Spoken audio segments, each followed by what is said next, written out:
Are we ready? Is everyone? Woohoo! Are we ready to go? All right. So I'm Kathleen McGee from Friends of Merrymeeting Bay, and I'm so glad you're all here. This is the first of our series for the 21st year. We're doing these speaker series for Friends of Merrymeeting Bay, and we're really, really pleased to be starting it with Emer Smith. Emer, sorry, I knew that. I knew that. I know I just said that. Emer. Emer Smith. We're so glad to be starting. Not a propitious beginning. So we'll wait till you sit down. So this is our 21st speaker series, and I've been here 20 years, so that's I've only been doing it 1 year longer than I've been here. And we'd like to thank you for coming for this. For those of you who don't know, who are new to Friends of Merrymeeting Bay, is there anyone who is new to Friends of Merrymeeting Bay? Awesome. All right. I'm just going to tell you a little bit about what we do. So we are originally kind of started as a land trust. But we believe that if we do land trust work, we also protect not only the land, but the water and the air and the soil and the people and the critters around it as well. So we also do research and advocacy and education, and those are all things that are really important to the work that we do. So just in this last month, we get kids out onto the bay. We do education. We get kids onto the bay for Bay Day, which is getting fourth and fifth graders out to the bay for different workshops, usually around 20, that include fish printing and building wigwams and doing macroinvertebrate work and walks around birds and trees and fish printing. That's my job. I do fish printing. Fish printing. We take, what is fish printing? It's gayutoku. It's a Japanese art form where we take different fish and we print them with ink, and then we print them on paper. And in the days when the Japanese started this, a long time ago, it was used to, the old story of, I caught a fish that was this big, but it was really only this big. So it started as a way to keep track of the different fish that were caught over the eons, but it turned into an art form. But it also was a way of keeping track of the different kinds of fish that were caught, how many, and so it was also an important way to keep track of the different species that were caught over the years. But it turned into this beautiful art form. So we'd use it both for a way to inform children on the different species that are in our watershed, but also as a beautiful way to do that. So gayutoku, it's fish printing. So we do that and archaeology and a variety of other things. We do that twice a year, once in September, at the end of September, and then again in May out at Chop Point School, where we do all those same things. And it's a way to get our kids connected to nature, away from fluorescent lights and devices and being stuck behind a desk, to being actually connected with nature. We also go into schools every year. We go into all the schools around the bay, for all of the towns around the bay. I'm about to do my first one for the year next week, where we talk about all different kinds of things, including adaptation and fish passage and a variety of other things. So we work with kids from preschool up through junior high school, and it's in whatever way the teachers really would ask for, and we take critters in and we talk about all the various different things that we do. So we do education all the way up to here, where we do speaker series, where we talk to adults as well as children. And hopefully you will enjoy this and it will be informative for you. We also do research and advocacy, which is really, really important to our mission, where we do things that are based on baseline stuff for the Bay, including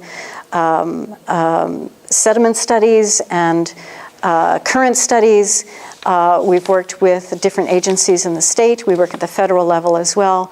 And we use that work to be the underpinning of the advocacy with the work that we do that will help with fish passage and getting fish to their native breeding areas.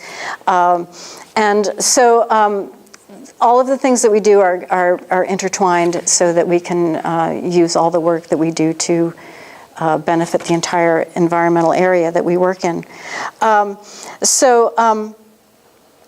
Research advocacy, education, and then we do the stuff with membership that introduce us to you all for various different subjects that we work on.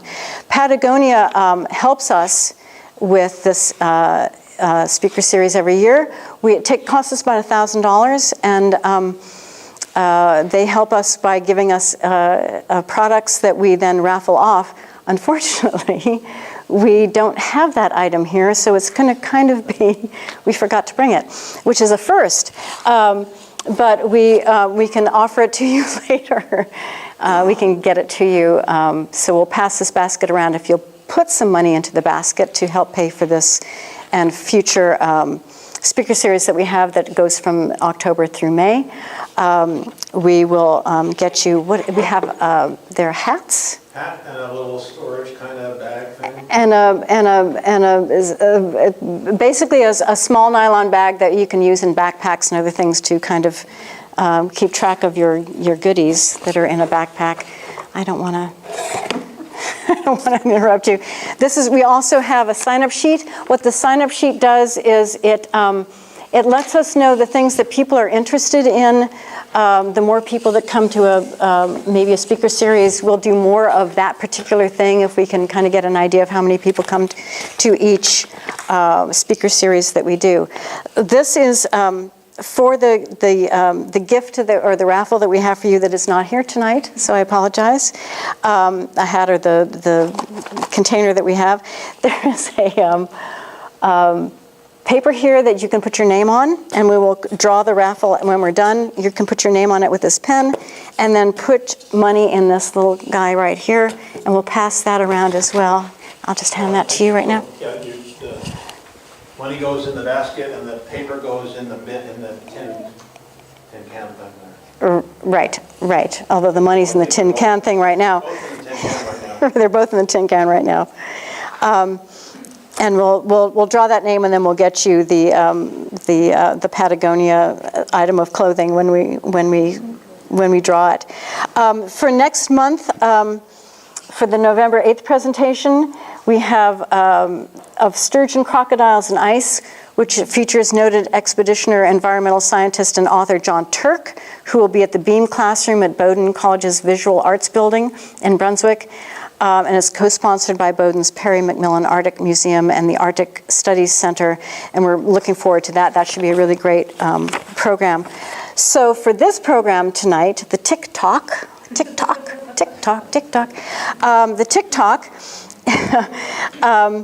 we have Emer Smith, who is an MPH, Maine Public Health person, is a field epidemiologist for the Infectious Disease and Epidemiology Program of the Maine Center for Disease Control and Prevention. She investigates cases of reportable infectious diseases and conditions, including various vector-borne diseases in the Cumberland District of Maine. Prior to her current role, she was employed with the Maine CDC, HIV, STD, and Viral Hepatitis Program, the Rensselaer County Department of Health in New York, and Bangor Region Public Health and Wellness. Smith earned her MPH and BS in human biology from University at Albany at SUNY. And we welcome her tonight, and I know that it's going to be a really informative and very interesting talk tonight, so thank you very much for being here. All right, I need this recording device. Thank you. Thank you for that lovely introduction. And I want to thank the Friends of Merrymeeting Bay for inviting me to come out here to talk to you about ticks and other sorts of creepy crawly things. So can you hear me in the back perfectly fine? Otherwise all right, good. Because I have no problem speaking louder. I mean, my mother always complained about that. So I am a field epidemiologist with the Maine CDC. what I like to, a lot of people say, oh, you stand in a field? What do you do? I say, I'm basically a disease detective. There's about 80 reportable diseases and conditions in the state of Maine. We don't follow up on every single one of them, but if there is one of a special public health concern, then we like to take a little bit more of an in-depth look to figure out where somebody might have gotten their infection, if other people are at risk for becoming infected, and if there's something we can do to intervene in a public health sense of the word, you know, like so. Foodborne illnesses or influenza season is already started, so get your flu shot if you have not yet. So today, I'm going to be talking about vector-borne diseases in Maine. Vector-borne is just a fancy term for it comes from an insect. Most of the time I'll be talking about tick-borne diseases that are common in the state of Maine. That's not to say that there aren't other tick-borne diseases, especially if you travel outside of the state, you might encounter something different. And if you're also concerned about tick-borne diseases, you should also be concerned about mosquito-borne diseases. Those aren't as common, but they can happen from time to time. So we'll talk a little bit about that. This evening, this lovely evening, we'll talk about tick biology. You will be thoroughly squicked out. I know that I get squicked out. We'll talk about Lyme disease specifically. I know that's probably a topic that is near and dear to many of us, especially with the number of cases that we've had in the past couple of years. We'll talk about other tick-borne diseases in Maine. There's more than Lyme disease. We'll talk about what you can do to prevent getting tick-borne illness. I'll talk a little bit about mosquitoes and mosquito ecology if we have time, and then mosquito-borne illnesses. I also like to entertain questions as people have them rather than have people wait at the end. How much time do I have? About an hour, 50 minutes. Hour, 50 minutes, okay. So if we're running a little bit short on time, then we might hold off, but the good news is I have plenty of materials for you to take home, nice little flyers that are also available on our website. So if your skin wasn't crawling already, this might help. There are 15 different types of ticks in the state of Maine. Deer ticks, dog ticks, woodchuck ticks. Did you know that there's a squirrel tick? Squirrels get their very own tick. Rabbit ticks, Lone Star ticks, dog ticks, and the like. So there are 15 different kinds of ticks. The ones that we're mostly concerned about are deer ticks. Deer ticks are the ones that we're going to be talking about primarily. But most people, when they think of ticks, they probably think of dog ticks because they're really visible. They probably have seen a dog tick on themselves.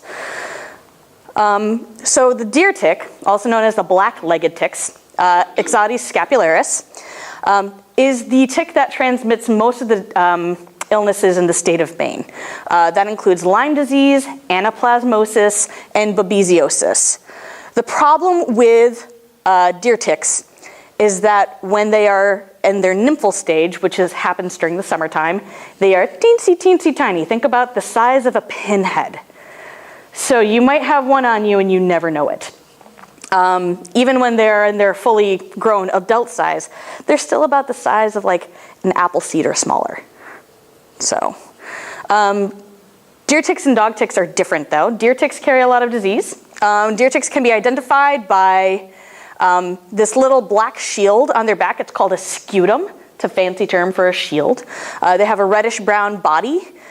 In male deer ticks, the scutum will be larger, cover their abdomen a little bit more. Females need a little bit more room to get a little bit more blood so they can grow babies. So this one is a female deer tick.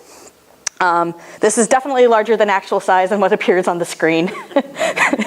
If ticks came in that size, then we probably wouldn't have as much of an issue with Lyme disease, but we would have a whole other bag of issues to deal with.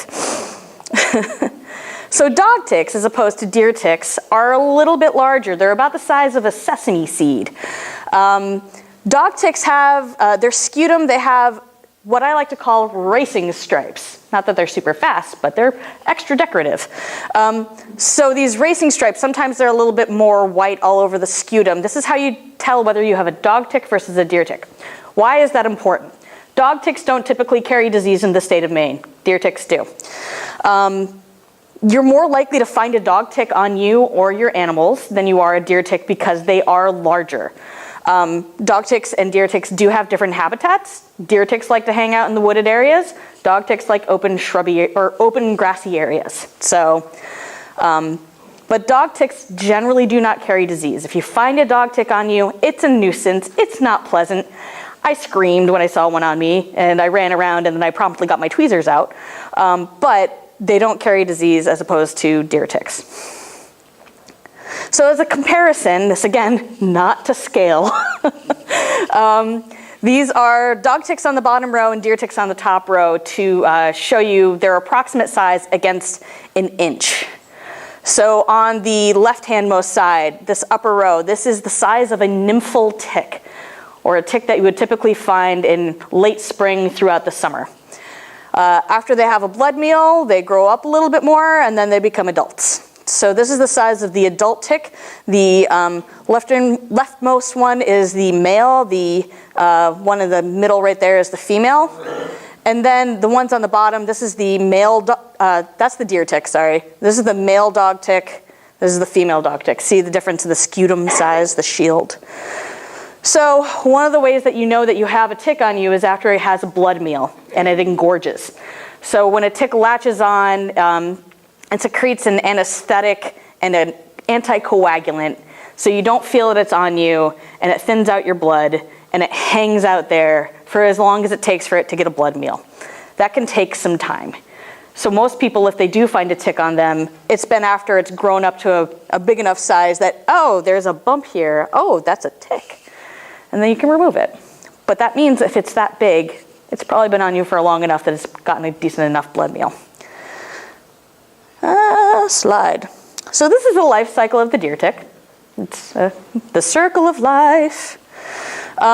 Eggs are laid in the springtime, and in the summer they hatch into larvae. Larvae are very, very small. They usually hang out on birds and mice. They get a blood meal from them, and then they overwinter. In the springtime, they emerge as nymphs, those teensy tiny pinhead-sized ticks.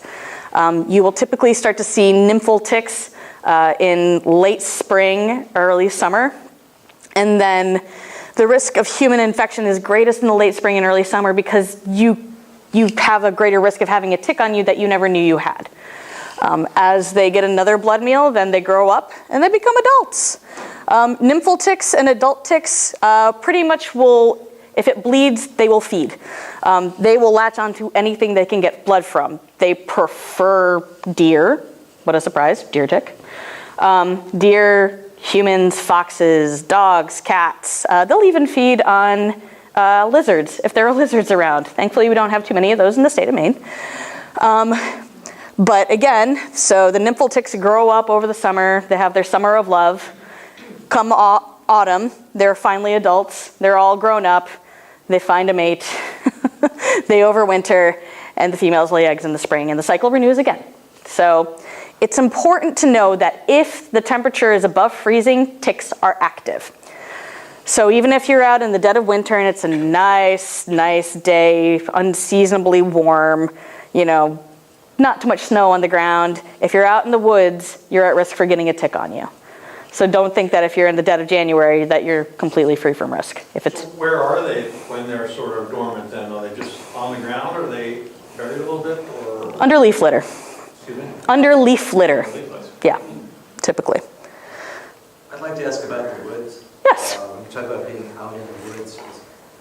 Is there a certain density of... We'll talk about that in a little bit. Yeah. Not density, but they prefer deciduous trees. Because I was just thinking about Yeah. the times that I've walked in parks or been on trails, and I'm certainly aware of these things, and yet I've never found a tick, you know, in all my ancient years or whatnot. But Lucky it you. exists, so I'm not immersed in the woods perhaps in the right fashion, but you'll be getting, I imagine, into the sort of I certainly will. leaf litter. Make your skin crawl. Ooh. Creepy crawly just in time for Halloween, right? Nothing more terrifying than a deer tick. So again, this is a photo image of a deer tick embedded in somebody's skin with the tip of a pencil to show just how tiny it is compared to somebody else. Some people will confuse this red swelling around a tick bite as erythema migrans, the rash that typically is associated with Lyme disease. It is unfortunately not. It's just the same sort of irritation that happens whenever you get bit by anything, be it insect or human or other animals. So your skin doesn't like being punctured and will react. but it's teensy tiny. They really burrow down in there, and it might be hard to see. So we'll talk a little bit about the areas where ticks like to hang out later on in the presentation. So when it comes to the tick, their bite is definitely worse than their bark. The tick has a hypostome, which is a barbed mouthpiece. It's kind of creepy. That's what it looks like when it's magnified. They secrete an anesthetic and anticoagulant when it's biting, so you don't feel it. So it'll bite down and it kind of spreads out, anchors, and latches on. And that's how it can hang on there for so long. While it's secreting this anesthetic and anticoagulant, it basically just regurgitates a bit of itself back into you while it's trying to get a blood meal from you. And so it's that process of just kind of occasionally regurgitating its stomach contents into you. That's how disease actually gets transmitted. If a deer tick is infected with either Lyme disease or with babesiosis or with anaplasma, during that time of feeding from you and kind of secreting back into you and feeding, that is when the actual transmission of disease occurs. So it's really important if you find a tick on you that you removed it as quickly as possible. Because the longer you wait, the longer it hangs out on you, the more likely you are to have disease transmitted into you if the tick is infected with an illness. For Lyme disease, research shows that the tick needs to be attached for at least 24 hours to transmit the Lyme bacterium, which is a spirochete. Right here, another famous spirochete that not everybody knows about, syphilis. Who would have known? I know that because nerd. Anyway, so other illnesses that are transmitted by ticks don't necessarily need the full 24 hours to be transmitted on you or transmitted to you. So if you do find a tick on you, no matter how long you think it was on you, it's important to note the date you were bitten and then monitor yourself for symptoms. We'll talk about that right now. Well, no, not right now, in a couple of slides. So no surprise here. The number of ticks found in 1994 were, especially deer ticks, were significantly fewer than the ones that have been found in recent years. Part of that could be attributed to climate change, population growth. Deer themselves have started having a larger range, especially white-tailed deer. So ticks like to piggyback with the deer and then make its way up into warmer climates. That's not to say that there are no deer ticks at all in the northern regions. It's just that this specific study done by the Maine Medical Center Research Institute, they receive submissions of tick samples from people across the state, as well as they themselves go out and they'll flag for ticks. They'll take a flag and they'll run it through specific areas and then count to see how many ticks they actually pick up and figure out were they deer ticks, were they other kinds of ticks. Is there a certain speed that it's weighed? I don't know. I just kind of, not, as fictionalized on TV. Yeah. I'm not a doctor, I just play one. I'm not a tick biologist, I just repeat what they give us. And so the Maine Medical Center Research Institute is very generous. They gave us these slides. Back in 1994, deer ticks most commonly found in York County along the coast, Cumberland County. They weren't really in the interior of Maine, but lo and behold, now we're starting to see a greater density of deer ticks found all the way up into Bangor, and we're starting to see it kind of creep up there into the Baxter State Park area. Yes? Does climate have any effect on it? As it's gotten warmer, does it? Yes. I mean, it depends on who you talk to. There are certainly some people who are like, oh no, it's not climate at all, it's just the deer. The deer are wandering farther, they're going in places where they'd never been before, so the ticks are going along with the deer, and there is some truth to that. But the ticks also are surviving more ably in these environments where they used to not survive. So they're kind of making the creep up. There is some thought, though, that once it gets to a certain temperature over winter, if it's too cold, then they'll die out. We've certainly seen a banner year of deer ticks after mild winters, especially this past year. So we do see that climate change is playing a role in the spread of deer ticks and correspondingly tick-borne illnesses. Yes? Do you have any idea evolutionary-wise or range-wise or whatever, why deer ticks would be such a vector for disease but not dog ticks? I don't know. I think it has to do with the way that their stomach contents or their stomach handles things. Not 100% sure about that though. The Maine Medical Center Research Institute Vector-Borne Institute would have more information about that. Yes? Well, I was going to comment that we've got, we're making repairs and we're using regular machinery that makes a hell of a big package, Mm-hmm. That didn't help that very much. Okay. So, Maine Medical Center again gets these ticks submitted to them for analysis. And this little top row shows the number of adult ticks identified versus the bottom row, which is nymphal ticks, so those teensy, tiny little buggers. We typically see adults early in the spring, like right after the first couple of thaws, and then late in the autumn season into early winter. Nymphal ticks peak in late spring, early summer. So as you will see in a couple of slides about how this corresponds to the number of cases of disease that we diagnose throughout the year. So ticks and habitat. Deer ticks like broadleaf forests, oaks, maples, birches, beeches, and shrubby areas. Deer ticks need moisture to live. If they dry, they die. So they like to stick to areas where they can maintain a certain amount of moisture. So they like shrubby areas and broadleaf forests because there's a lot of leaf litter, there's a lot of opportunity to stay damp.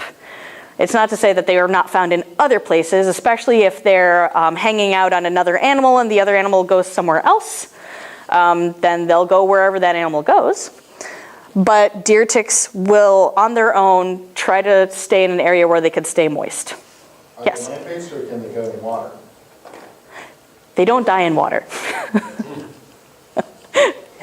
They stay, it's kind of scary how long they'll actually live in water. If you try to just drown a tick, just see how long it lives, it's creepy. My question was in the sense that they use moisture, and they need moisture. They're not waterborne. Ponds more than they would other places? They also need blood, so they need a blood meal, so they're not certainly found in the water. So they will die after a certain amount of time in water, just they won't die right away. So good question though.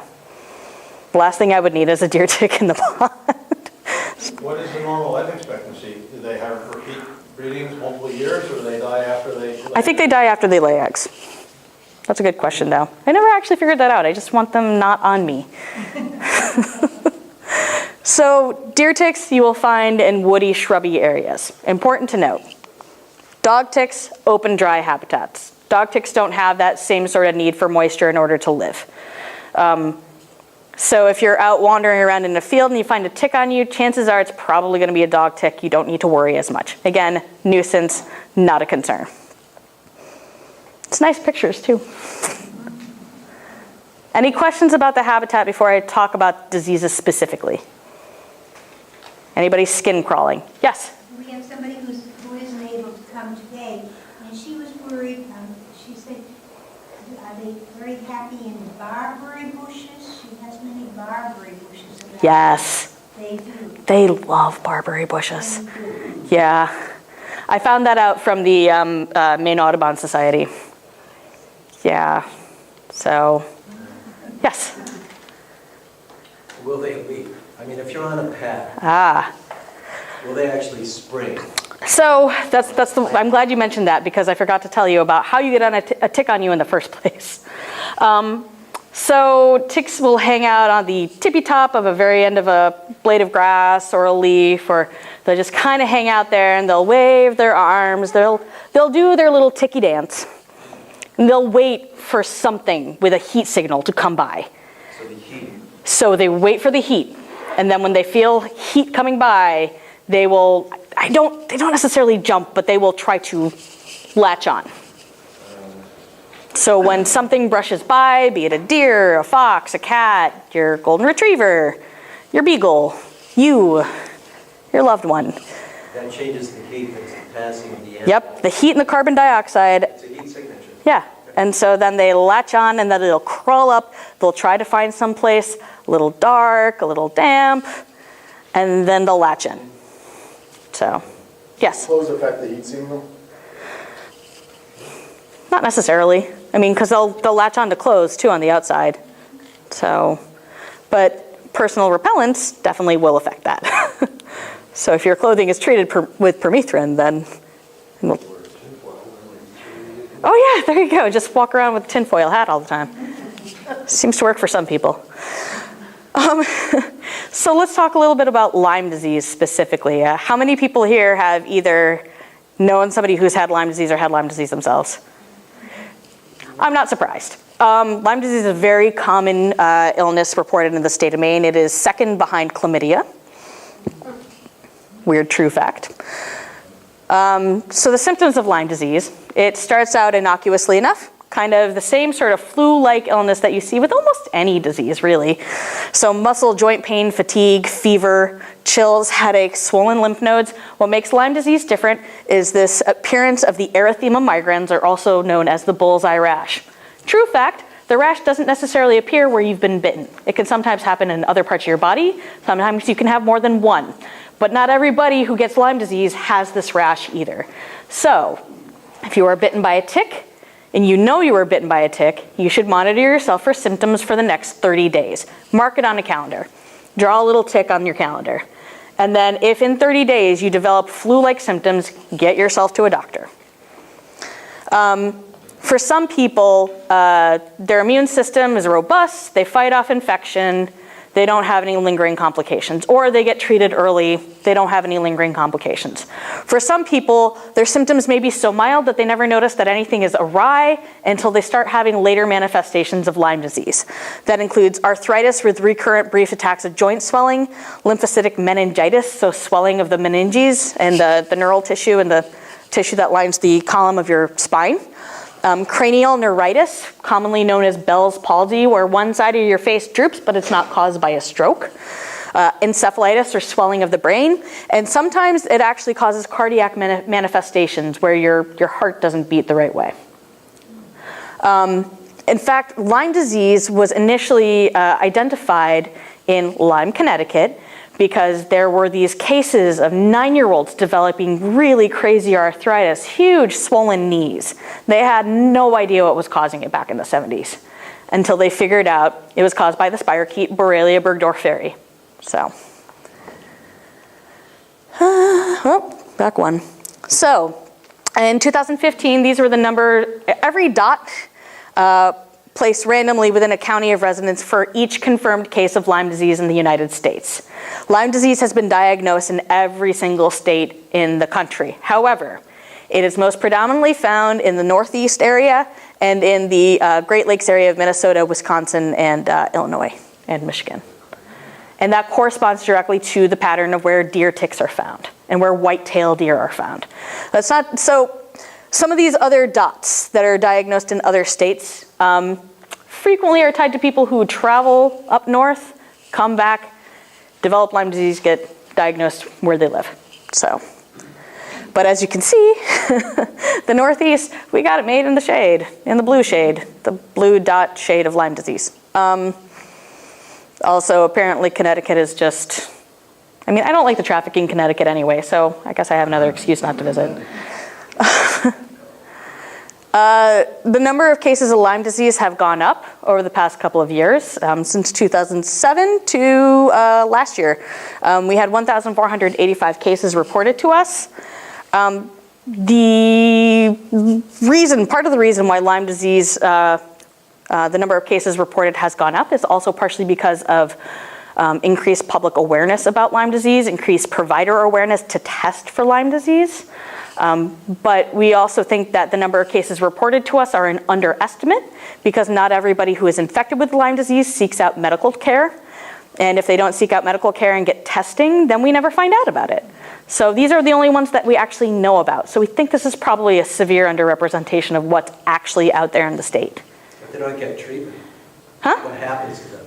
Some people are fine, some people get really sick. If that's Yeah. it's possible to weather it, so to speak. Yeah, some people's immune systems, like with almost anything, you know, some people's immune systems fight it off and other people get really, really sick. Some people get treatment and then continue to have lingering symptoms that just don't go away right away. So Lyme disease is tricky that way. Has to do with that spirochete thing, similar with syphilis. Yes? You're stating that you think the case load is underreported. Has CDC considered making testing for Lyme disease part of those annual physicals? When you get your cholesterol, CDC, and SNAC done? I think that's an interesting point to raise. You used to do it for syphilis. I mean, that's how you kind of got rid of syphilis. Yes, that is kind of that, and you know, everybody, you just line everybody up and just give them penicillin down the line. I'm not sure if routine testing is in the books yet. It's not to say that it won't be at some point, especially if you reach a certain threshold, the number of cases are just so prevalent out there that everybody would benefit from just a routine annual screening. Looks like it would cut down on some of the long-term complications that more costly to treat. I think part of that has to do also with the cost of running the test. If it makes more sense financially to run the test, if it's a cheap test and it's a good test, then you know certainly screen the population and identify the people who are sick. We prefer to go based on the people who have symptoms of illness, because if they're not having symptoms of illness, then it's not really a problem to deal with. A general screening of the population, yeah. Testing for Lyme disease is a little complicated though. It's a two-step process, and if you were previously infected, it takes a little bit more steps in the process. And the current tests that are available are not exactly more cost efficient than you know a general screening program could allow, I guess. So, but certainly as testing technology changes, as we learn more about Lyme disease, and as there's more public support and increased awareness, I'm sure that, I mean, I know that in the state of Maine, if you have flu-like symptoms in the dead of summer, it's immediately on the, you know, the differential is you might have a tick-borne illness. So it's definitely being considered more frequently by physicians and other healthcare providers if you come in and you have these symptoms. So you couldn't add it to blood work, for example, just in like a typical annual check. If you had like a blood sample taken off. If you're not sick, then there's nothing to worry about. All right, I was just curious. I Yeah. thought you were saying that people can be asymptomatic. Yeah, but I mean, again, you deal with the problems when you do develop symptoms. So symptom is key. symptoms are key, really, yes. What you could I do is- understand it's easy to get false neighbors too. Again, testing for Lyme disease is a complicated process.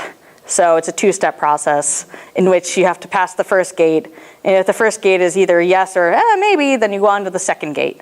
And even then, the second gate doesn't necessarily tell you whether you're currently infected or previously infected or whatnot. So it is not an easy thing to interpret for a lot of people. I still get it confusing, you know, so, and I'm supposed to know this stuff.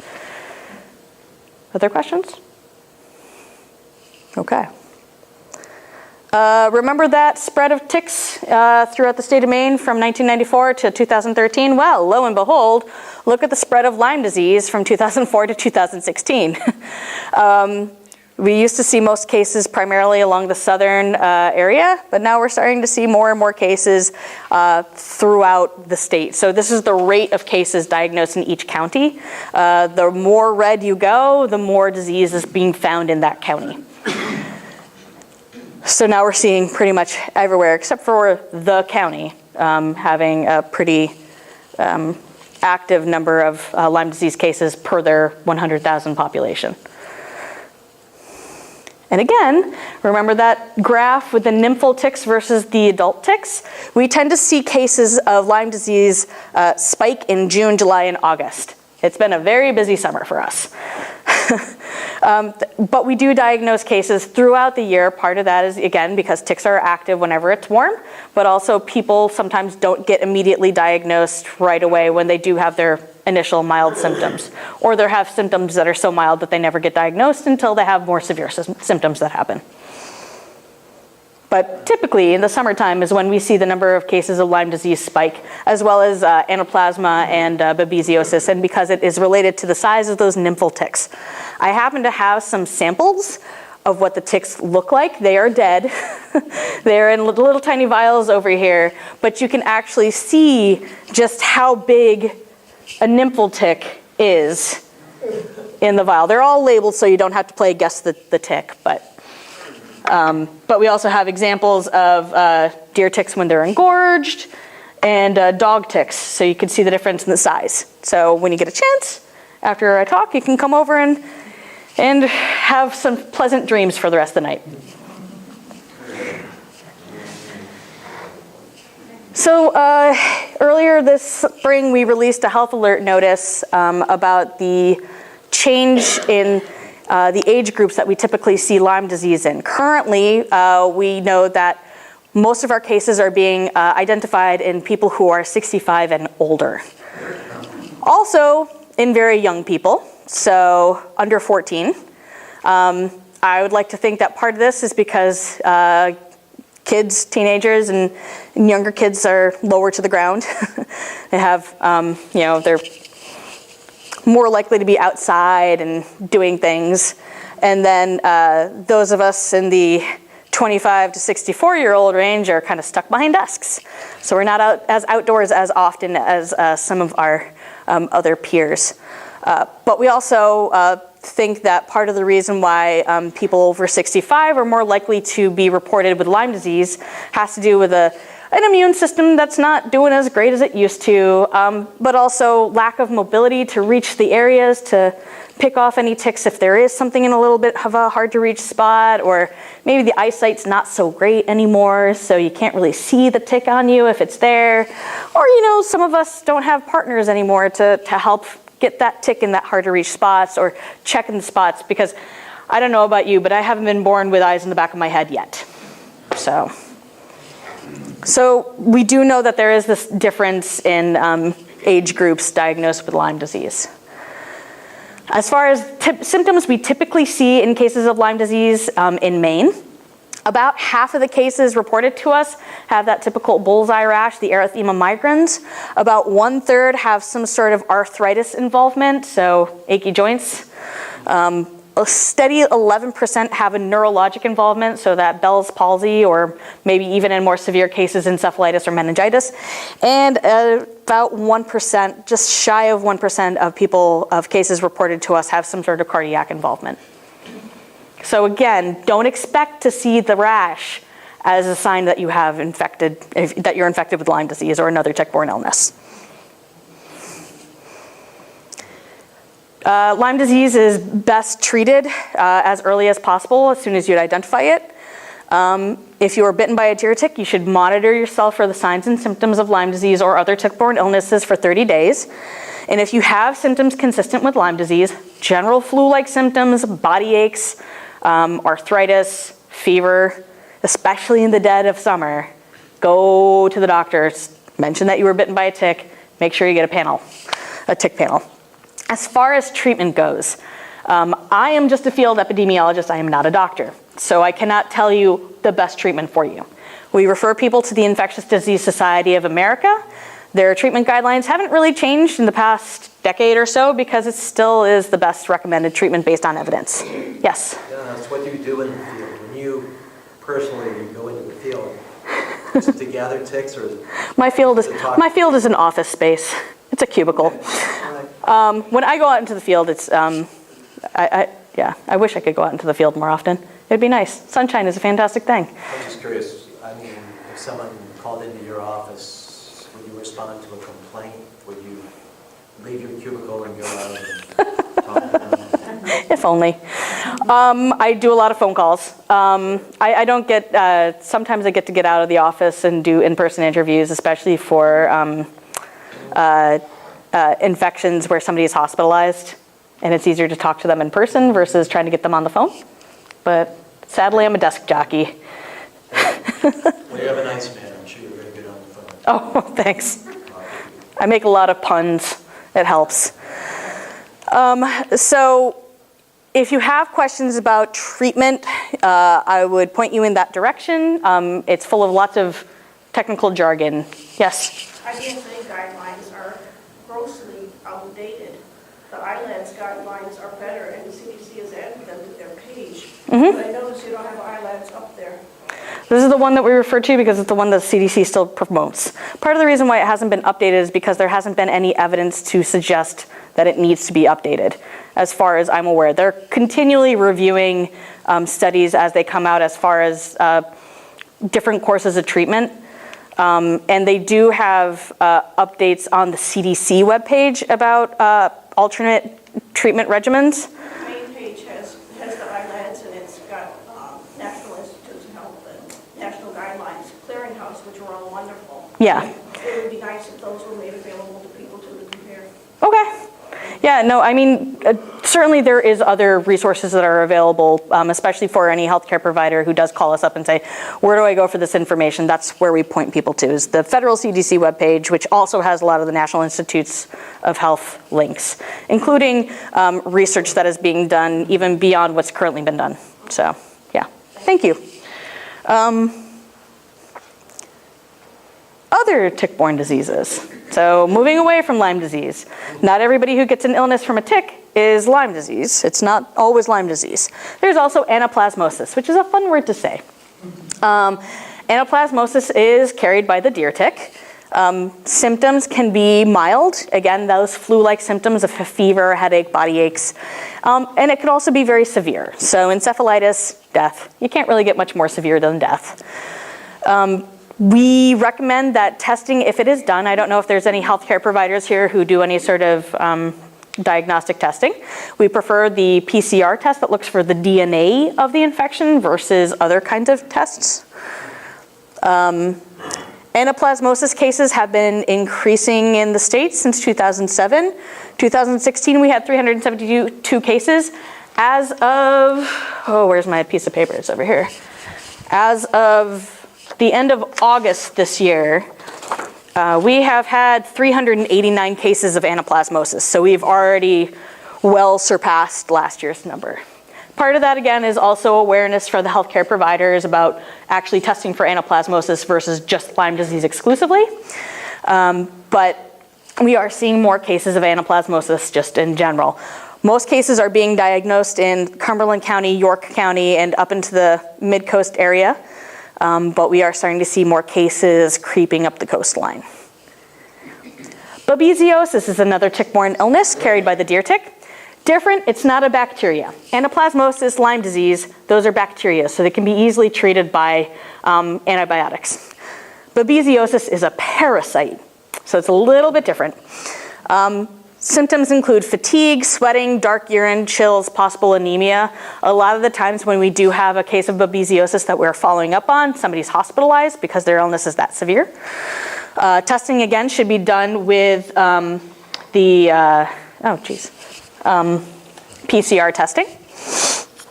And with babesiosis, if you are ever diagnosed with babesiosis, the treatment is a little bit different because you need to have an antiparasitic as well as an antibiotic.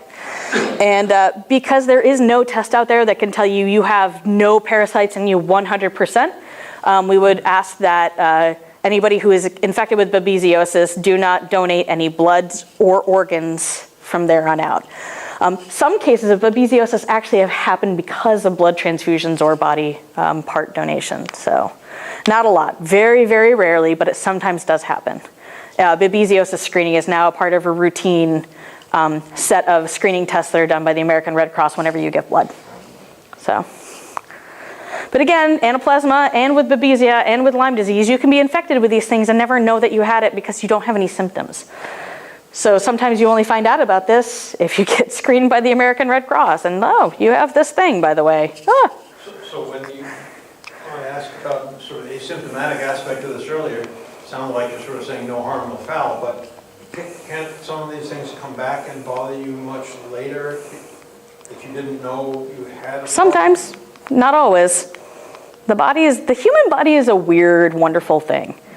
Our immune system takes care of stuff without us ever really knowing about it. Same thing with like hepatitis recovery.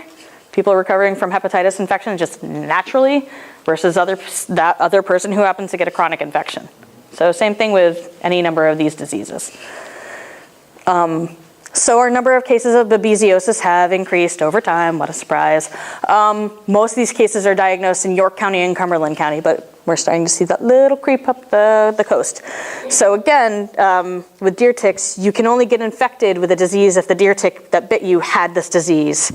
And as more deer ticks are starting to get this infection and transmit it to other animals and then getting infected with it, and we'll probably start to see the number of cases go up as it goes up the coastline.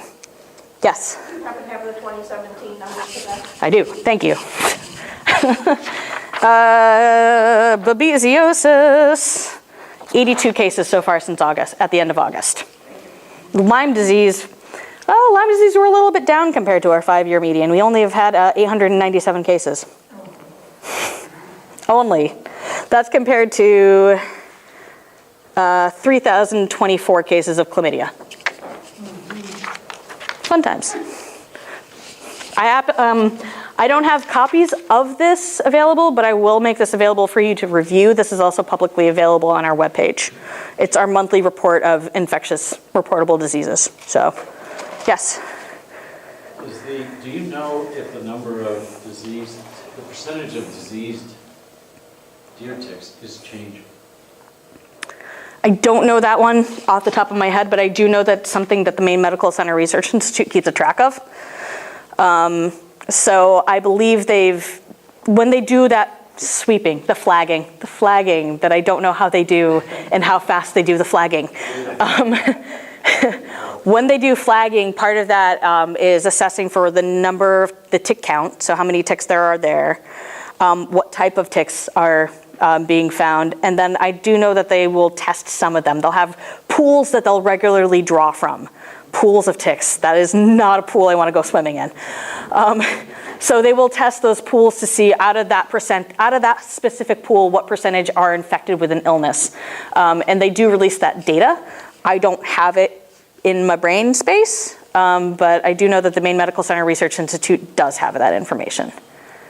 So, yeah. On any of these Lyme fever, this particular one, can they be passed from a mother who has Lyme and gives birth to the birth child? Typically, I do not believe it is transplacental.